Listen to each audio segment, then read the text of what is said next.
Hello from the WAFB First Alert Weather Center. I'm meteorologist Jared Silverman. We thank you for joining us here at WAFB. You know, last week we did an interesting conversation about climate and climate change, and I was actually going to touch more deeply on that subject, but in light of the recent weather headlines, I decided to kind of digress off of that and talk a little bit more about hurricane season, because the early prognostications, the early predictions are already beginning to filter in. They filtered in beginning yesterday, and we're going to talk about that and what we're expecting for the upcoming 2021 hurricane season in the Atlantic. And I know I speak for a lot of us when I say hopefully it's not going to be anywhere nearly as bad as last year. After all, last year, 2020, was a record-setting hurricane season where we not only moved through the entire alphabetical list, but most of the Greek list as well, as we recorded in 2020 30 named storms. Simply incredible. And of course, not all 30 of those were hurricanes. Many of them were tropical storms, and certainly not all of them made a U.S. landfall. That would have been a nightmare scenario. Let's revisit 2020, though. You see a lot of the names behind me. And by the way, just FYI, in case you were wondering how we come up with these names, it's not from the NHC. That's the National Hurricane Center. They're the foremost authority. They're located in Miami, Florida. They're the ones that give us the warnings, the watches, and the cones of uncertainty. But these names here are actually brought in by the WMO. That's the World Meteorological Organization. And one of their jobs is to create these lists. They have 6 different lists, and they're rotating. So if you hear a name of a tropical storm or a hurricane and it sounds very familiar to you, yeah, odds are you heard that very name 6 years earlier, unless the storm was retired. If a storm causes enough death, destruction, and devastation, then it will be retired, such as Hurricanes Katrina, Hurricane Harvey. You won't see those names on the list anymore. It's kind of like an athlete when they retire their jersey and then nobody's allowed to use that number anymore. Well, same thing here. Nobody can use a retired name anymore. And then they'll bring in a new name. By the way, what they do is they rotate boy and girl, and they don't use every single letter in the alphabet, the kind of the funky letters like the letter Q. There is no Q storm. The letter Z, there is no Z storm here, although there is a zeta on the Greek list. That's something to note. And as you see, they rotate boy, girl, boy, girl, boy, girl. And you also probably have noticed over the years when you see these names, they're not all English names, because the WMO wants to use names for the islands and the language that they speak on those islands and the ones that they affect the most. So if you think about it, hurricanes tend to affect the Caribbean more than any other place. So most of the language that is spoken on different Caribbean islands will either be Spanish or even French. So you'll see a few English names mixed in there, but you'll see names like Edouard, Gonzalo. You'll see a couple of French names as well, because on the island of Haiti, they also speak French. So in case you were wondering, that's a little bit of history behind the names here. Now let's talk about some of the headlines for the upcoming hurricane season. Let's start with the biggest headline, and that is what you don't want to hear. We are expecting an above normal hurricane season for this upcoming summer. Now that just means that we're going to be more active than the averages. That doesn't mean we're expecting a crazy summer like the one that we had last year. And also it doesn't say anything about how much landfall we're going to see. The next headline, and you probably already heard this, but if you didn't, this is relatively new. You know the season typically begins June 1st, but in light of that crazy summer that we had last year, now the National Hurricane Center and the WMO, they are now actually considering starting hurricane season as early as May 15th. So this isn't something that's done. It's not something that's set in stone, but there have already been conversations of, hey, maybe we should begin the season officially on May 15th rather than June 1st. After all, it seems like every year, at least over the past few years, we have seen hurricane season start well underway in the month of May. The other thing, if this goes down as expected, and this does end up being an active hurricane season, then it could be the 6th consecutive hurricane season, the 6th in a row that is active or that is above normal. And by the way, historically in the Atlantic Basin, we usually see our peak hurricane season right here at this fiery spike, which by the way is usually around September 10th, September 11th to September 12th. Thereafter, we see a really big dip down, and as we get to around October 1st, that's usually when we start to see all of the activity migrate away from the Texas and Louisiana coast. I don't want to say that it's impossible for Texas and Louisiana to get a hurricane landfall in the month of October, but I've got to tell you, in the past 100 years of recorded history, I think it's happened maybe once or twice between these two states. So once we get to October 1st, of course, hurricane season is technically not over. That's not till November. But as far as we're concerned in Louisiana, and even for our friends in Texas as well, once we get to October, we can breathe a sigh of relief. Meantime, here's the thing that the Colorado State University came out with. Now, you're probably wondering, unless you're a hurricane enthusiast, then you're well aware of this. The biggest question you might have is, what in the world do we care about Colorado State University? They're in Colorado. They don't get hurricanes over there.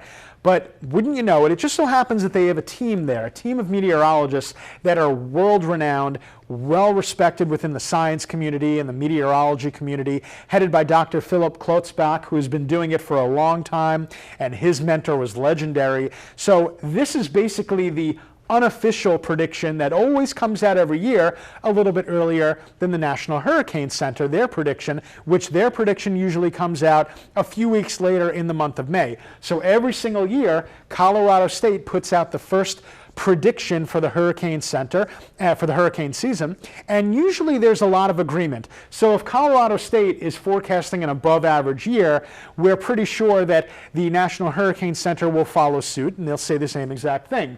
Now, in case these numbers aren't big enough on your screen at home or on your computer, let me go one by one and we'll talk about what they say. First, the named storms.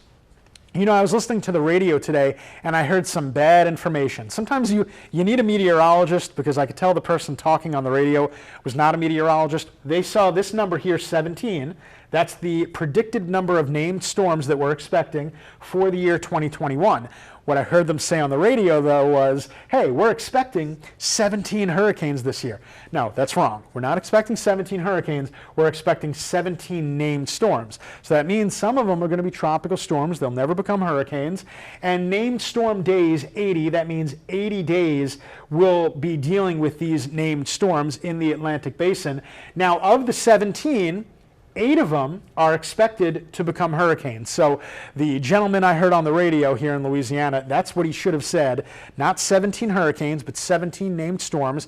Of those, 8 becoming hurricanes, and of those 8, 4 of them expected to become major hurricanes. Remember, that means that they will be Category 3 or higher. And of course, when you're dealing with that kind of a storm, you are dealing with devastation. Remember Hurricane Laura, that was the one that affected Louisiana in 2020. More to the point, that was the one that affected Lake Charles, and they got hit with Laura. That was a Category 4. So yes, that was a major hurricane. So what we do here is we have the predictions versus the 1980 to 2010 averages. Now, there's been talk recently that we're going to have to kick up these averages a little bit, and I think that might be the case. So the first number that you see here, that number says 12.1. So what that's saying is the 30-year average of 1980 to 2010, in that 30-year period, we get an average of 12 named storms.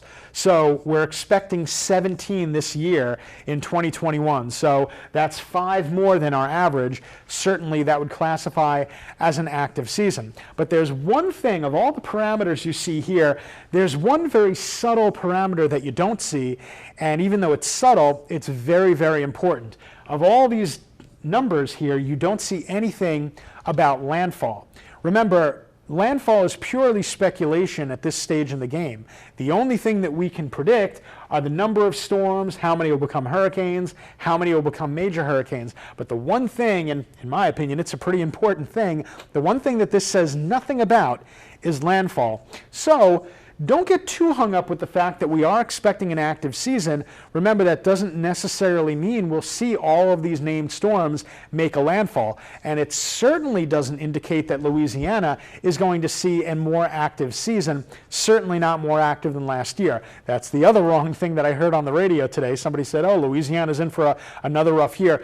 That's purely speculation. We don't know that. That's something that is speculation. What we are predicting are 17 named storms. Now, what you might be able to see at the bottom of the screen, I'll read off these numbers here.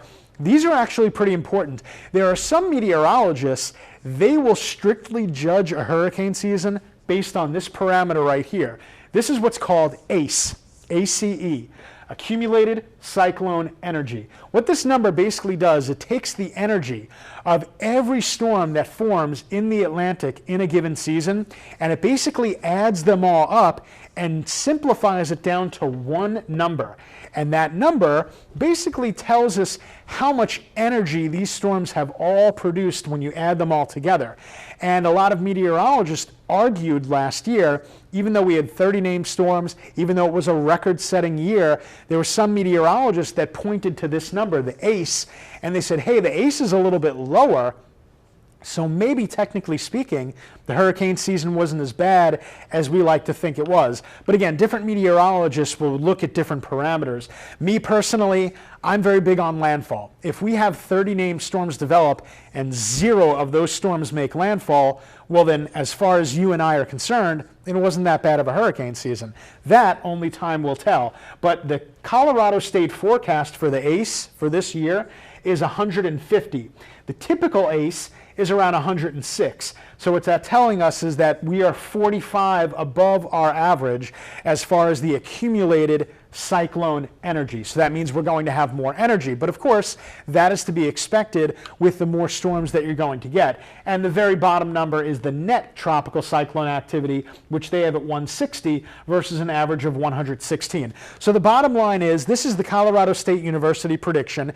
The prediction does change. They'll do an updated prediction right before the summer, and then they'll do a midway prediction right in the middle of the summertime, where they will update this and see whether it's on track or it's not. So again, the headlines, let me go back and bring up those headlines for you. The headlines, number one, we are expecting an above normal season for 2021. Number two, the season typically begins June 1st, but now they're starting to think that they need to move it up earlier and say that the season's going to begin May 15th. And if this goes down as an active season, it could be the 6th in a row where we've had a very busy hurricane season. Without getting into the science of it, really, in case you're wondering, how do they make these long-range predictions? You've heard of El Nino versus La Nina. That's the main thing that they look at. When we're in an El Nino season, traditionally, we have a lighter than average hurricane season. If we have a La Nina weather pattern, and that means that the water, the sea surface temperatures in the Pacific, they start to cool down a little bit during a La Nina, which, by the way, that's what we had last year. We tend to have an active season. Now, it's not a guarantee.